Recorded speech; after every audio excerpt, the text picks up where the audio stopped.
حسین کیسے تھے؟ شواہد النبوہ میں علامہ عبد الرحمن جامی امام حسین کا حسن لکھتے ہیں، امام حسین کا حسن لکھتے ہیں۔ علامہ جامی لکھتے ہیں امام حسین اتنے خوبصورت تھے، امام حسین اتنے حسین و جمیل تھے کہ جب رات کو، اندھیری رات کو آپ اپنے گھر سے نکلتے تھے تو لوگ امام حسین کے چہرے کی روشنی میں راستہ چلا کرتے تھے۔ سبحان اللہ، سبحان یہ علامہ جامی لکھ رہے ہیں، اور اس کو میرے امام کیسے بیان کرنے ذرا سنیں۔ جامی نے نثر میں لکھا اور میرے امام نے نظم میں لکھا، اور اس کو، اس خاندان کی شان کو میں اپنے انداز میں آپ کے سامنے پیش کرتا ہوں۔ حالانکہ میری آواز نعت خانوں جیسی نہیں، لیکن جب میں ان اشعار پہ آتا ہوں تو میرا دل تڑپ کر کہتا ہے کہ امام نے جس عشق میں لکھا میں اس عشق کے ساتھ پڑھ نہیں سکتا، لیکن ان کی خیرات تو پا سکتا ہوں۔ تصور میں لانا وہ چہرہ امام حسین کا جس کی روشنی میں رات کے اندھیرے میں لوگ راستہ طے کرتے تھے۔ ظاہر سی بات ہے مٹی سے مٹی پیدا ہوتی ہے اور نور سے نور پیدا ہوتا ہے، اور آپ بھی شامل ہو۔ اور میرے امام کہتے، کیا کہتے نور نور، سیدہ فاطمہ نور ہے، بنت نور، نور کی بیٹی ہے، زوج نور، نور کی بیوی ہے، ام نور، نور نور نور کی ماں ہے، نور مطلق کی کنیز، اللہ رے لما نور کا، وہ جس خدا کی بندی ہے وہ خدا بھی نور ہے۔ کیا بات ہے وہ! اب یہ نور نور کا سلسلہ ہے۔ اب میرے امام کہتے سب مل کر بی بی زہرا کی خیرات حاصل کرنے کے لیے میرے ساتھ شامل ہو جائیں۔ میں تو سوچتا ہوں سنیوں کا بچہ بچہ ان اشعار کو یاد کر لے۔ میں جہاں یہ شعر پڑھتا ہوں اسی طرح پڑھتا ہوں۔ میرے امام کہتے ہیں نور بنتے نور زوجین، نور ام نور نور، سبحان اللہ، سبحان اللہ، غالب اور اقبال کا پورا دیوان رکھو، کیا میر اور بینائی کا پورا دیوان رکھو، اور یہ بھی کہہ دو رافضیو، یہ بھی کہہ دو رافضیو، تمہاری پوری صدیوں کا، کئی صدیوں کا اہل بیت کی تعریف کی کتابیں ایک پلڑے میں رکھو، اور میرے امام کا ایک مصرع ایک پلڑے میں رکھو۔ کیا بات ہے! یوں کہا کرتے ہیں سنی داستان کیا بات ہے! یوں کہا کرتے ہیں سنی، کیا بات! یوں کہا کرتے ہیں سنی داستان اہل بیت۔ کیسے؟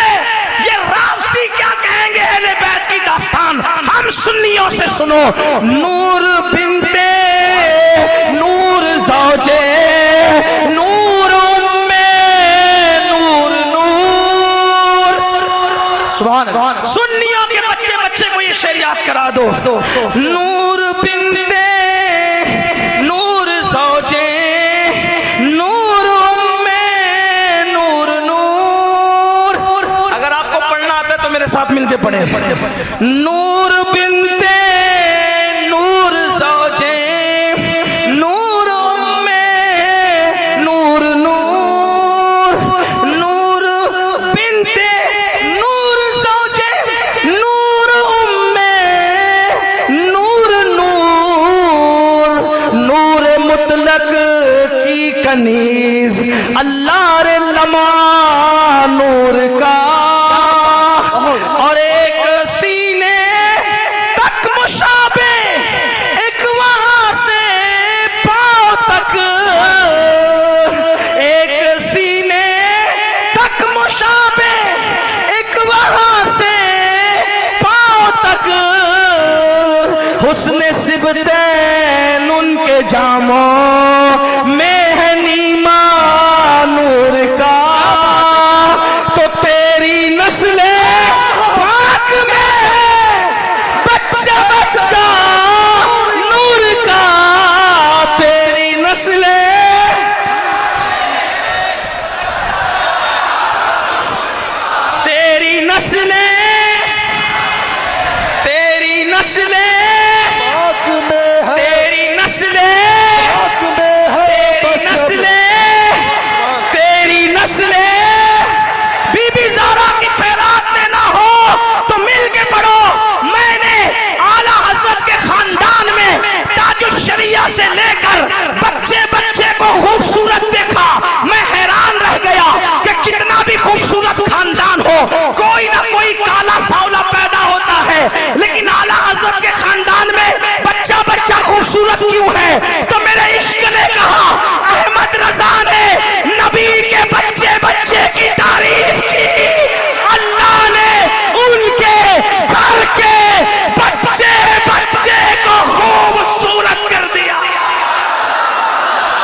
اللہ رے لما نور کا ایک سینے تک مشابہ، ایک وہاں سے پاؤں تک حسن سبتین ان کے جاموں میں ہے نیما نور کا، تو تیری نسل پاک میں ہے بچہ بچہ نور کا، تو ہے عین نور تیرا سب گھرانہ نور کا۔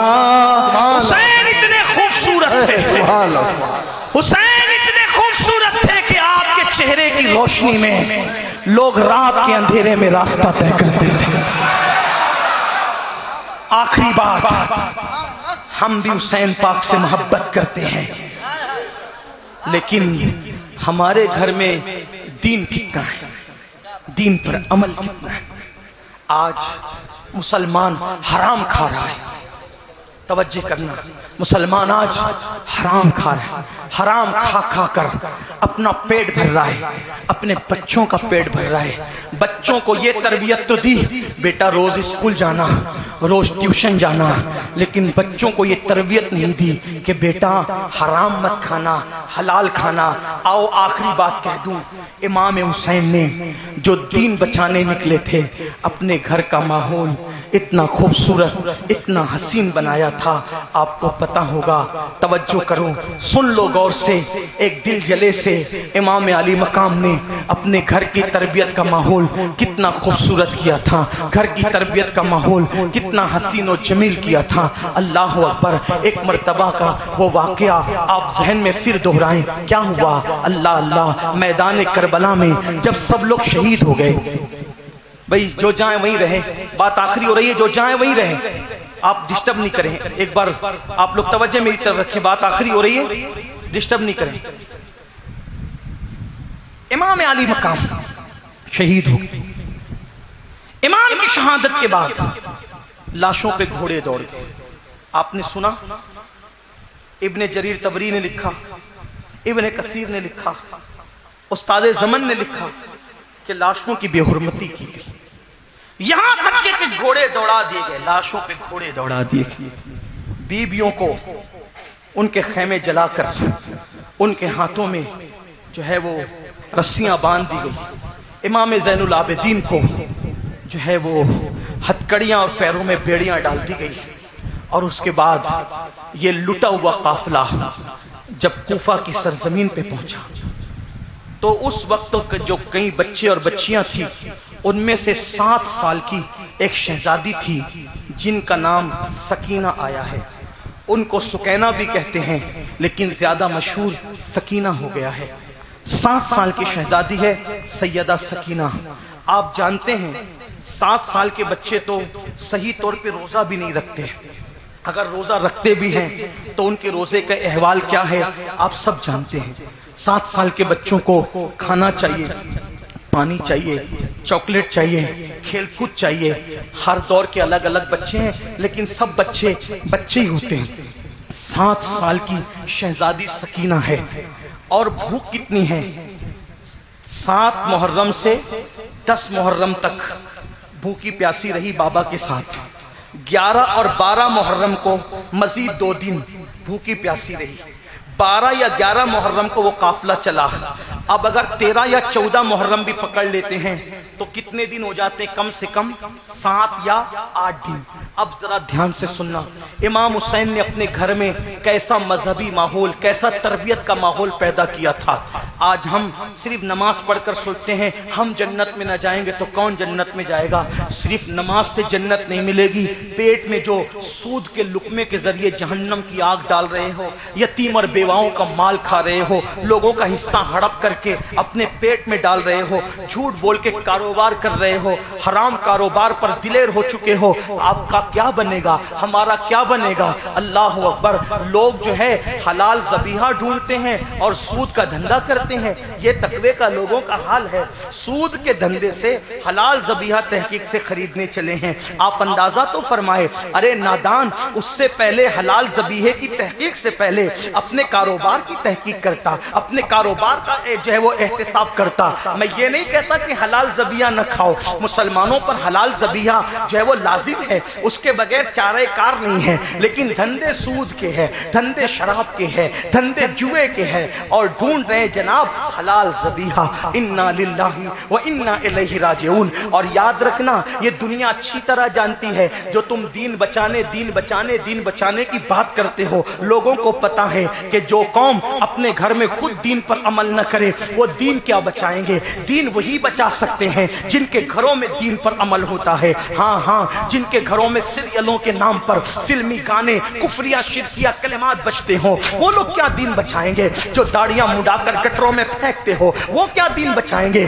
اللہ اکبر۔ اس لیے لوگ ہمارے نعروں کا بھی مذاق اڑاتے ہیں۔ میری قوم کے جوانوں، انقلاب عمل والوں سے آتا ہے، انقلاب صرف نعروں سے نہیں آتا۔ جس دن مسلمان میدان عمل میں قدم رکھے گا اس دن انقلاب آئے گا۔ تو اللہ اللہ، سیدہ شہزادی سکینہ صرف 7 سال کی عمر کی ہے اور 7 یا 8 دن بھوکے پیاسے رہتے ہوئے ہو گئے ہیں جب کوفہ کی سرزمین پر یہ لٹا پیٹا قافلہ پہنچا۔ وہ قافلے کی حالت کیا تھی؟ اللہ اللہ، ہاتھوں میں ہتکڑیاں ہیں، پیروں میں بیڑیاں ہیں، اونٹوں کی ننگی پیٹھ پر قافلہ بیٹھا ہوا ہے، اور کوفہ کے اندر یہ اعلان کرا دیا گیا ہے کہ کچھ لوگ تھے جو راستے میں بیٹھ کر لوگوں کا مال لوٹتے تھے، ڈکیتی کرتے تھے، ان لوگوں کو ہم نے کاٹ ڈالا، ان کے کٹے ہوئے سر آ رہے ہیں اور ان کے بچے اور بیویوں کو جو ہے وہ قیدی بنا کر لا رہے ہیں۔ کوفہ والوں نے سوچا قیدیوں کو کھانا کھلانے سے ثواب زیادہ ملتا ہے، قیدیوں کو کھانا کھلانے سے اجر زیادہ ملتا ہے، تو کوفہ کی عورتوں نے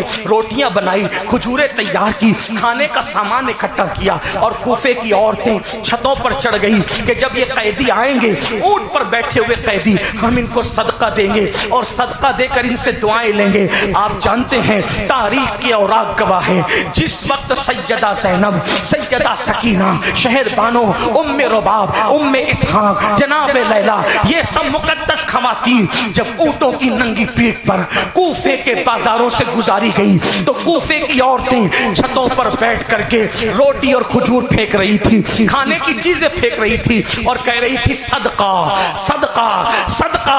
جب وہ روٹیاں سیدہ سکینہ کی گود میں آ کر کے گری، آپ جانتے ہیں اگر 12 سے 14 گھنٹے کا ہم روزہ رکھ لیں تو افطار کے وقت ہمیں کس طرح بھوک اور پیاس لگتی ہے۔ اگر مؤذن اعلان کرنے میں دیر کر دے تو لوگ سوچتے ہیں کہیں مؤذن اعلان کرنا، اذان دینا بھول تو نہیں گیا، اور جب اذان ہوتی ہے، اعلان ہوتا ہے، تو آدمی کو نہ بچے کی فکر ہوتی ہے نہ بیوی کی فکر ہوتی ہے، وہ خود کی فکر میں ہوتا ہے۔ بولو ایک دن کی بھوک اور پیاس میں آدمی سب کو بھول جاتا ہے، انسان سب کو فراموش کر دیتا ہے، مگر وار امام آپ کی عظمتوں پہ قربان، میرے حسین تم نے دین بچانے کا حق ادا کیا، اپنے گھر میں بچوں کی تربیت کیسے کی؟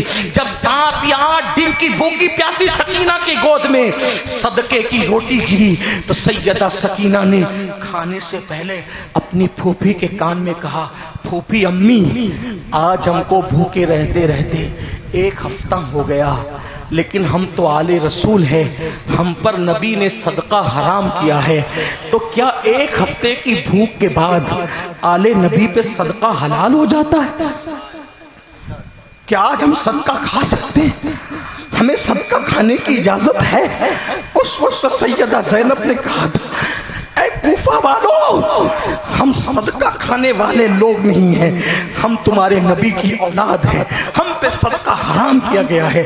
اس بھوک کی شدت میں بھی سیدہ سکینہ نے 7 سال کی عمر میں صدقے کی روٹی نہیں کھائی۔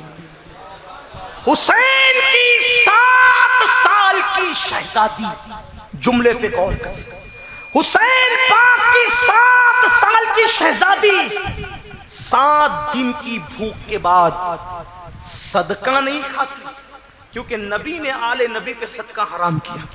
ٹھیک، حسین پاک کی 7 سال کی شہزادی 7 دن کی بھوکی ہونے کے بعد بھی صدقہ نہیں کھاتی۔ ہم کیسے حسینی ہیں کہ پیٹ بھرا ہونے کے بعد بھی سود کھا رہے ہیں؟